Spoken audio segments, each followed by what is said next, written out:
Things have gone so terribly wrong in English cricket. Where's the control? Where's the professionalism?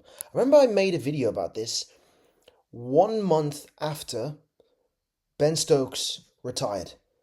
Or let's call it 3 weeks, and I was searching for answers.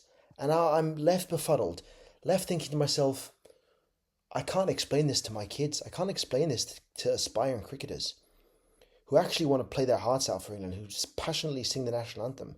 But then, first of all, we'll call it November 2025. Harry Brook, Jacob Bethel, Josh Tong, involved in an altercation in Wellington, New Zealand, with a bouncer. Harry Brook was later fined £30,000 and was given a warning. Only a month after, this is during the Ashes tour, in Queensland in Noosa, Ben Duckett was intoxicated. And then you ask yourself, okay, drinking is part of the spirit, is part of the game. It's fun on all games. If it goes up well, if England can control themselves. But keep in mind, England had displayed terrible performance, was showing no intent to want to win. And then half a year later, when the air's been cleared up, Stokes said, okay, this won't happen again under my account. The captain himself, Ben Stokes, let's get the date right, on the 8th of June, Ben Stokes and Gus Atkinson, after the first test with New Zealand, were involved in an altercation after the team's midnight curfew, where an ECB officer was struck and needed stitches. Stokes and Atkinson were left out of the squad, and the cricket regulator subsequently found insufficient evidence of a regulatory breach. This ultimately led to Stokes' retirement shortly after. And then now, when everyone thought, okay, can't get worse, we've got Bryden Carse mixing in the action. 23rd of August, just after the first test against Pakistan, Carse was pictured to be arrested by officers, but was then released without charge. And so you're sitting here thinking to yourself, never before in the history of English professional sport, at least not in my generation, not in my lifetime, has there been such a disgrace, has there been such a shambolic showing of professionalism, right? You're looking at these players and you're thinking to themselves, what went wrong in your childhood? Yes, I understand from being at university in England that drinking is a massive part of culture, and it's a way to bond, it's a way to celebrate, or perhaps not to celebrate, is to indulge in a few beverages after sport. But in all seriousness, people need to be held accountable here. There needs to be a certain degree of professionalism. There needs to be a certain degree of, okay, I understand that I'm representing my country. I can stay away when we're in tour, when we're in session, when we're playing intense matches. I need to stay away from doing anything stupid, right? Because ultimately, you're not only tarnishing your own reputation, you're tarnishing the whole idea of what a professional athlete embodies. And that's so poor. That's so poor. You have aspiring cricketers out there who want to be amazing, want to play for England.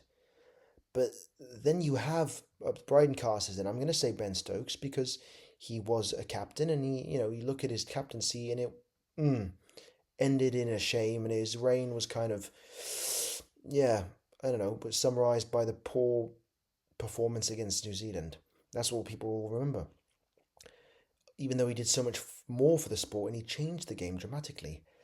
But you have these individuals that think they're better than other people, and they deserve to go out and celebrate. But you can't get caught, you can't do stupid things, you can't get in yourself into situations that you're going to have to, first of all, be responsible for, and then you're going to have to speak out and say, hey, give reasoning why you did this, right? Professional. You look at Kobe Bryant's, the Michael Jordans, the epitome of athletes, and what they did in their respective field is unmatched practically. Did you ever see them drinking it? No. Did you ever see them, getting involved in off-field quarries? No. It's somehow only specific players, and it's a English thing. And so I think to myself, we need to draw the line.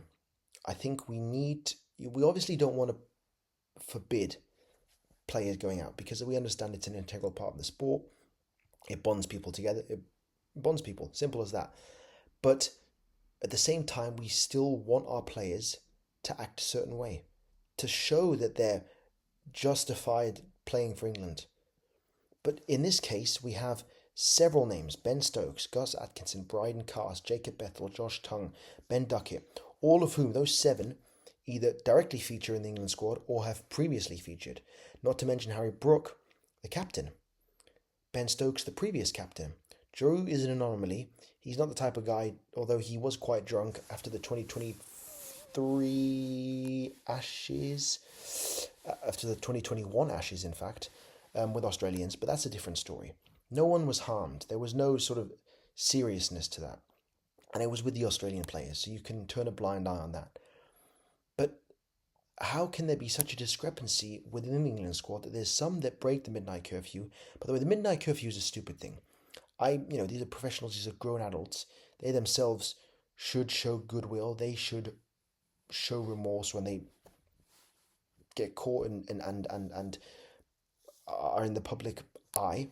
But they themselves also should they should hold each other accountable, and just stop this, because I'm thinking to myself, again, what went wrong in your childhood?